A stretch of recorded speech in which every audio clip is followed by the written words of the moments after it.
Study India channel पर आप सभी का स्वागत है। दोस्तों, जो बौद्ध धर्म से संबंधित प्रश्नों की श्रृंखला चली आ रही है उसका हम आज तीसरा और अंतिम भाग लेकर आए। हम आशा करते हैं कि इससे पहले की वीडियोस का अध्ययन आप लोगों ने कर लिया होगा और आप लोगों को अध्ययन करने में मजा भी आ रहा होगा। यदि आपने अभी तक हमारे चैनल को सब्सक्राइब नहीं किया है तो तुरंत सब्सक्राइब कर लें और निरंतर अध्ययन जारी रखें। तो चलिए शुरू करते हैं आज के प्रश्न।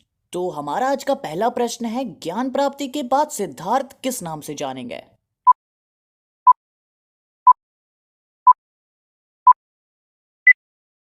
ज्ञान प्राप्ति के बाद सिद्धार्थ बुद्ध के नाम से जाने गए। तो चलिए दोस्तों, बढ़ते हैं अपने दूसरे प्रश्न की ओर। जिस स्थान पर सिद्धार्थ को ज्ञान प्राप्त हुआ वह क्या कहलाया?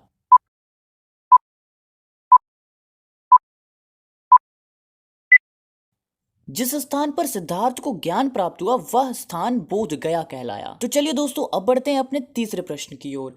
बौद्ध धर्म के बारे में हमें विशद ज्ञान कहां से प्राप्त होता है?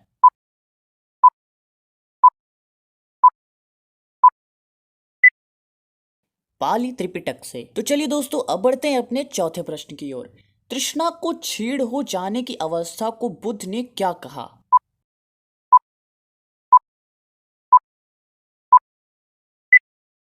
निर्वाण। तो चलिए दोस्तों, अब बढ़ते हैं अपने पांचवें प्रश्न की ओर। बौद्ध धर्म मूलतः है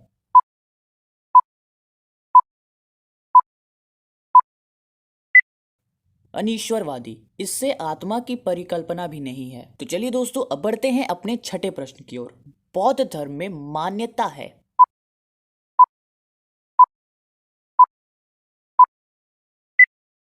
पुनर्जन्म की।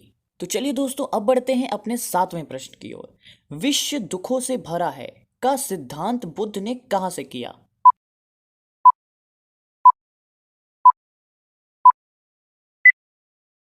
उपनिषद से। तो चलिए दोस्तों, अब बढ़ते हैं अपने आठवें प्रश्न की ओर। बौद्ध धर्म के प्रचार के लिए जिन्होंने संन्यास ग्रहण किया उन्हें क्या कहा गया?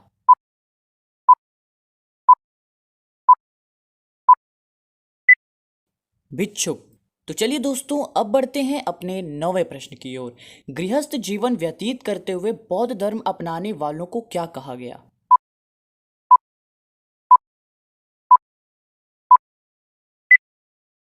उपासक। तो चलिए दोस्तों, बढ़ते हैं अपने 10वें और अंतिम प्रश्न की ओर। बौद्ध संघ में सम्मिलित होने के लिए न्यूनतम आयु सीमा कितनी थी?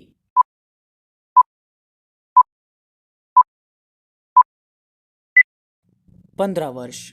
तो दोस्तों, ये थी हमारी अंतिम बौद्ध धर्म से संबंधित प्रश्नों की श्रृंखला। हम उम्मीद करते हैं आपको आज की वीडियो अच्छी लगी होगी। Thanks for watching study India. Best of luck.